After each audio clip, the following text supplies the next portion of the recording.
جی السلام علیکم چوئی صاحب، لاہور میں کیا کر رہے ہیں آج کل آپ؟ وعلیکم السلام. لاہور کی جو اسموک والی جو مجھے یہاں سے نظر آ رہا ہے نا، اگر اپنے ویو والوں کو بھی دکھائیں تو میں مطلب کہ پریشان ہوں. لاہور میں اس وقت جو ہم لوگ سن رہے تھے کہ یہ جو فوگ ہے یہ کتنی تباہی کی ہے، اور یہ نومبر ہے. مجھے سمجھ نہیں آتی کہ آپ یہاں سے کچھ میٹر بھی دور نہیں دیکھ سکتے یار. اس کو دیکھ کے بڑے دکھ اور تکلیف ہوتا ہے، اور یہ ہمارا علی صاحب بہت بڑا مسئلہ بنتا جا رہا ہے فوگ.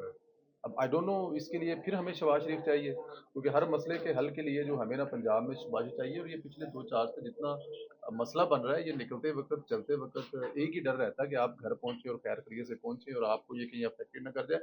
بل لاہور میں ابھی تک ظاہر ہے جو دوست آئے ہوئے ہیں ساتھ، جو میاں صاحب کے ساتھ آئے تھے، انہی کے ساتھ کمپنی چل رہی ہے. آج رات کو ایک لاسٹ فنکشن ہے، اس کے بعد اپنی روٹین کی لائف سٹارٹ ہوگی.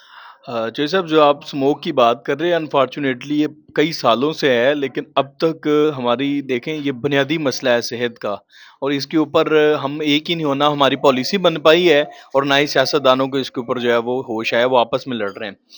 تو چلیں آگے بڑھتے ہیں. یہ بتائیے کہ آج شیخ رشید صاحب کو جو ہے وہ ان کی لال حویلی واپس ملی ہے، وہ کس قیمت پہ واپس ملی ہے وہ ذرا بتائیے گا. یار یہ بڑی انٹرسٹنگ بات ہے. شیخ رشید صاحب جو ہے نا، وہ ہمارے ایک میں پھر وہ نام یا طبقہ لوں گا تو وہ اس پہ تنقید ہوگی. ہمارے کچھ دوست ہیں، وہ پاکستان میں جب کوئی کام کاروبار کے لیے آتے ہیں نا، تو وہ جو چیز سٹارٹ کرتے ہیں نا 50 لاکھ کی، یہ چیز 50 لاکھ کی ہے، آپ ان سے اینڈ پہ وہ شاید 50,000 میں بھی خرید سکتے ہیں. تو شیخ رشید صاحب کی جو قیمت ہے نا، وہ بس آپ کو پتہ ہی ہے. ایک تو انہوں نے عمران خان صاحب کو چھوڑنے، عمران خان صاحب کو آج دیکھا ہے انہوں نے 9 مئی کے پورے واقعے کو لعنتی ترین قرار دیا گیا کہ شیخ رشید کا پورا جو کہنے کہ عمران خان کا یہ جو پورے کا پورا وہ سیٹ اپ تھا 9 مئی والا، یہ ایک لعنتی لوگوں کا اور لعنتی پروگرام تھا. مطلب لعنتی لوگوں کا لعنتی پروگرام تھا. اس میں وہ ڈائریکٹ انڈائریکٹ عمران خان صاحب کو لعنتی بول گئے ہیں. اچھا کس قیمت پہ آپ نے کہا ہے؟ پھر انہوں نے ساتھ میں ایک اور بھی کہا کہ جی chief of army staff general Asim Munir sahib ہمارے شہر کی عزت ہے. ظاہر ہے راول پنڈی میں ہے تو راول پنڈی کی عزت ہے. جنرل عاصم ندیم صاحب ہماری جند اور جان ہے. تو جنرل عاصم منیر ہماری جند اور جان ہے. آئی ایس آئی کے چیف جنرل ندیم صاحب جو ہیں وہ ہمارا مطلب کہ جگر جانی ہے. ان کے لیے ہماری جان بھی قربان ہے. ان کے لیے ہم کچھ بھی کر سکتے ہیں. یہ ہے وہ قیمت شیخ رشید نے جو لی ہے کہ آپ لال حویلی ہماری کھول دیں، اس کے بدلے میں آپ نے جو ہم سے کروانا ہے، جو لکھوانا ہے لکھوا لیں. ہمارے دل، گردے، کپورے، آنکھیں، وٹ ایور جو چاہیے آپ کو لے لیں گے. اچھا یہ شیخ رشید صاحب کی ہسٹری ہے. شیخ رشید صاحب کو کس لیے باندھا جاتا ہے اپنے دروازے پر، یہ آپ خود سمجھدار ہیں. میں اس سے پہلے اپنے اگلے ایک ٹویٹ والے اس میں کلپ میں بتا چکا ہوں، دوبارہ اچھا نہیں لگتا. لیکن شیخ رشید صاحب کو اپنے دروازے پہ باندھنے کا مقصد صرف یہ ہے کہ یہ دوسروں کو بھولے گا. میں آپ سے پرائیویٹلی بات کر رہا تھا، پر میرے خیال میں یہ انتہائی غیر مناسب ہے. دیکھیں جو عمران خان کی اصلیت لوگ جان چکے ہیں، تو شیخ رشید کے منہ سے سننا نہیں چاہتے. تو شیخ رشید صاحب کو یہ جو ڈھیل اور یہ چھٹی اور یہ جو اس قسم کا میڈیا کے سامنے کھڑنے کی اجازت ملی ہے، میرے خیال میں یہ کوئی اتنا پازیٹیو نہیں ہے، نیگیٹو ہے. اس کا مطلب ہے کہ شیخ رشید پھر اسی جاب پر اسی طرح پر واپس آ گیا جس پر وہ پہلے کیا کرتا تھا. تو یہ جو لوگ کہہ رہے تھے کہ شیخ رشید صاحب کی سٹوری ختم ہو گئی ہے، چیزیں ختم ہو گئی ہیں، میرے خیال میں یہ ہلدی رام. اب آپ کو آپ پوچھیں گے کہ ہلدی رام کیوں کہ یہ شیخ رشید صاحب جو ہے نا، ان کا جو خاندانی کام ہے نا وہ ہلدی اور مسالے بیچنا ہے. اس کا جو بھانجا شیخ راشد شفیق جس کا نام ہے، وہ جو ایم این اے بھی بنا ہے، شیخ صاحب نے کہا جی کہ وہ اب ایم این اے کا الیکشن نہیں لڑیں گے، دونوں حلقوں سے الیکشن میں خود لڑوں گا. اور شیخ راشد شفیق صاحب جو ہیں وہ اپنے آبائی کام پر چلے گئے ہیں، وہ اب مسالے اور ہلدی بیچیں گے. تو شیخ رشید صاحب کا نام آج سے آپ ہلدی رام بھی کہہ سکتے ہیں، کیونکہ وہ اپنی اوقات پر واپس آ گئے. ایک تو گیٹ نمبر 4 پہ واپس آ گئے ہیں، اور دوسرا اپنا ہلدی والے کاروبار پہ واپس آ گئے ہیں. دونوں جگہ پہ اپنی اوقات پہ آ گئے. جو صاحب مجھے یہ بتائیے گا، پاکستان کی بڑی ورسٹ قسم کی ہسٹری ہے یہ گیٹ نمبر 4 کی، اور خاص طور پر شیخ رشید صاحب کے جیسے جو کردار ہے ان کی، تو کیا شیخ صاحب کو گیٹ نمبر 4 کی نوکری دوبارہ ملنی چاہیے تھی؟ یہ گیٹ نمبر 4 والوں کی انسلٹ ہے. یہ گیٹ نمبر 4 والوں کے لیے ایک دھبے کا نشان ہے شیخ رشید صاحب.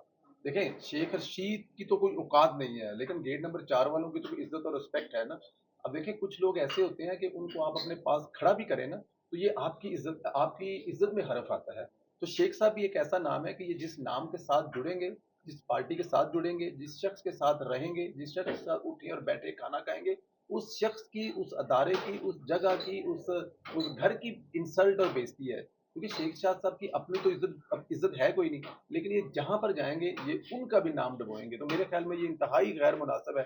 اگر گیٹ نمبر 4 والے شیخ رشید صاحب کو دوبارہ پھر گیٹ نمبر 4 کے پاس کھڑا کرنے کا بارے میں سوچ بھی رہے ہیں تو وہ غلط کر رہے ہیں۔ اچھا سوئی صاحب تھوڑا سا چونکہ شیخ صاحب کا سلسلہ چل پڑا ہے تو اب آئندہ ہمیں جو فیوچر نظر آ رہا ہے وہ یہی نظر آ رہا ہے کہ شیخ صاحب ماضی کے شیخ بننے جا رہے ہیں، وہ جو عمران کو کہا کرتے تھے عمران خان کو کہ تمہاری اوقات تو 2-4 سیٹوں کی بھی نہیں ہے، تنگا پارٹی اور یہ سارا۔ تو شیخ صاحب کی ذرا ہسٹری بتائیے گا، راول پنڈی میں ان کی خاص طور پر ہسٹری کیا ہے، وہ اس پہ تھوڑی سی روشنی بھی ڈال دیجیے گا، تاکہ چونکہ انہوں نے دوبارہ میڈیا پہ نظر آنا ہے تو لوگوں کو پھر تھوڑا یاد تازہ ہونی چاہیے کہ ان کی اصل اوقات ہے کیا، تاکہ لوگ اس لحاظ سے ان کے اوپر اعتبار کریں۔ سر شیخ رشید صاحب کی جو اوقات ہے وہ آپ کو پتا ہے، ایک الیکشن میں یہ 10,000 ووٹ ان کو ملے تھے اور پھر دوبارہ ان کو ضمنی میں الیکشن میں جتا کر لایا گیا تھا۔ ٹوٹل شیخ رشید صاحب کی جو اوقات ہے کسی دور میں، کیونکہ یہ عوامی طریقے سے لوگوں میں گھل مل جاتے تھے، لوگوں میں بیٹھتے تھے، وہاں پہ آتے جاتے کھانا کھاتے تھے، لوگوں کے ساتھ کھڑے ہو کر باتیں کرتے تھے، تو یہ اس کو بڑا یوٹیلائز کرتے ہیں۔ شیخ رشید صاحب جو ہیں وہ عادتاً اور خصلتاً بادشاہ ہیں۔ اب بادشاہوں والا جو شوق ہے وہ آپ لوگ سمجھ سکتے ہیں، یہ مطلب پنڈی میں مشہور ہے کہ شیخ رشید صاحب جب بادشاہ ہیں، اور یہ بادشاہ جو ہیں یہ آج سے نہیں ہے، یہ کالج کے دور سے ہیں۔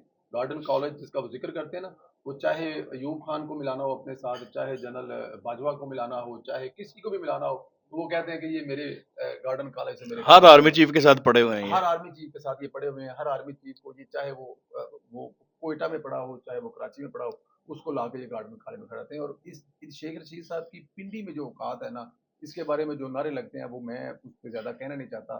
شیخ رشید صاحب کی اوقات یہی ہے کہ ان کو جہاں پر بٹھانا ہوتا ہے دوسروں پر الزامات لگانے ہوتے ہیں، اس لیے شیخ صاحب پہلے سے بھی مشہور ہیں اور آج بھی مشہور ہیں، اور جب تک یہ زندہ رہیں گے یہی کچھ کرتے رہیں گے۔ لیکن جب تھوڑی سی سختی آئیں گی تو پھر یہ فریڈم پارک پر جا کر سگریٹ لگا کر بیٹھ جائیں گے اور وہاں بیٹھ کر کالیں کریں گے، اور 1 مہینے کا چلہ کاٹنے کے بعد وہ کہتے ہیں میں 1 مہینہ چلہ کاٹنے گیا تھا، اور چلہ کاٹ کر جی مجھے اریسٹ پولیس نے کیا تھا اور گرفتار دوسروں کو کر دیا۔ یہ ٹوٹل اوقات یہی ہے شیخ رشید صاحب کی۔ چلیں تھوڑا ٹاپک چینج کرتے ہیں، جوئی صاحب یہ بتائیے گا، میاں نواز شریف صاحب نے جو ہے وہ اپنی ایکٹیویٹیز کا آغاز کر دیا ہے، مطلب ابھی ہلکا ہلکا انہوں نے شروع کر دیا ہے۔ کل آپ نے بتایا بھی تھا اپنے ویلوگ میں کہ مری میں وہ جو ہے وہ مشاورت بھی شروع ہو گئی ہے۔ تو میاں صاحب اب کی ایک ہسٹری ہے، آپ اس کے اوپر بڑا اچھا ہی روشنی ڈالتے ہیں، نجی محفلوں میں بتاتے ہیں بڑا اچھے طریقے سے اس پہ۔ میاں صاحب کو ٹائم مطلب ان کے ساتھ جو زیادتیاں ہوئی اس میں سب سے امپورٹنٹ چیز یہ ہے کہ ان کو کب کب جو ہے وہ الیکشن سے باہر نکالا گیا، ایک تو یہ چیز بتائیے گا، اور پھر جب نکالا گیا اس وقت کیا حالات تھے، اور جب دوبارہ وہ جب ان کو موقع ملا جس طریقے سے بھی ملا، ریزسٹنس سے ملا، ڈیفینیٹلی مزاحمت کر کے وہ آتے رہے ہیں، جب بھی آئے سسٹم میں ان ہوئے، بغیر مزاحمت کے انہیں لیول پلینگ فیلڈ کبھی نہیں ملی، تو تب کیا حالات تھے ذرا اس کے اوپر۔ دیکھیں ہم اکثر جو ذکر کرتے ہیں نا میاں صاحب کے ساتھ ظلم ہونے کا ذکر کرتے ہیں، ان کے خاندان ان کی فیملی کے ساتھ ظلم ہونے کا ذکر کرتے ہیں، ان کو حکومت سے نکالے جانے کے بارے میں ہم لوگوں کو بتاتے ہیں کہ میاں صاحب کی حکومت تھی اور وہ حکومت گرا دی گئی اور میاں صاحب کو اقتدار سے علیحدہ کر دیا گیا، عوام سے دور کر دیا گیا۔ اقتدار جو ہے وہ لیڈر کے لیے کوئی اہمیت نہیں رکھتا، وہ سیاست دانوں کے لیے اہمیت رکھتا ہے، تو میاں صاحب کے لیے اقتدار کبھی بھی اہمیت نہیں رکھتا کیونکہ وہ لیڈر ہیں، سیاست دان نہیں ہے۔ تو اچھا اس میں جب بڑی ایک میں بڑی پوائنٹ والی بات یہ ہے کہ میاں صاحب کو ٹوٹل 3 دفعہ دیکھیں جیلوں میں بھیجا گیا، میاں صاحب کو دیار غیر میں دھکیلا گیا، ان کو ملک سے باہر نکالا گیا، لیکن بہت کم لوگ اس پہ بات کرتے ہیں کہ میاں صاحب کو 3 دفعہ، تو ایک دفعہ تو ان کو 3 دفعہ حکومت ختم کی ہے، اس میں تو کوئی شک نہیں ہے، لیکن میاں صاحب کو 3 دفعہ الیکشن بھی لڑنے نہیں دیا گیا۔ 2002 میں جب پرویز مشرف صاحب نے الیکشن کروائے تھے اس وقت میاں محمد نواز صاحب کو باقاعدہ طور پر آؤٹ کر دیا گیا تھا، اور اس کے بعد جو 2002 سے لے کر جو بھی آن ورڈ 2007-8 تک جو اس ملک کے ساتھ ہوا وہ آپ کے سامنے، پرویز مشرف نے بڑی دھڑلے والی حکومت کی ہے، اپنی حکومت کی ہے۔ ان کے دور میں بہت ساری چیزیں لوگ کہتے ہیں کہ بہتر ہوئی ہے، ٹیکنالوجی کا بہت دور تھا، موبائل ٹیلی فونز آ رہے تھے، بہت ساری دوسری ہو رہی تھی، تو بہت ساری چیزیں اس ملک میں آپ کو نظر آئی، لیکن ان سے پرویز مشرف کو یہ کہا جائے کہ یہ ان کی وجہ سے ہیں تو نہیں ہے۔ ہاں پرویز مشرف کی وجہ سے ایک دفعہ پھر ہمارے ملک میں اب پھر کہا جائے گا تو کچھ لوگ اس کا برا منائیں گا، لیکن افغانیوں کا جو اسلحہ برود اور جو چیزیں ہوئی، انہوں نے ہمارے پاسپورٹ آئی ڈی کارڈ اور جو معاملات ہوئے وہ نقصانات زیادہ تھے، اس میں فائدہ کوئی نہیں تھا کیونکہ اس میں نواز شریف صاحب نہیں تھے۔ پھر اس کے بعد 2008 کے الیکشن میں جب پاکستان پیپلز پارٹی کی حکومت بنی ہے، تو اس میں بھی میاں صاحب کو آؤٹ کرنے کی کوشش کی گئی تھی اگر میں غلط نہیں ہوں تو۔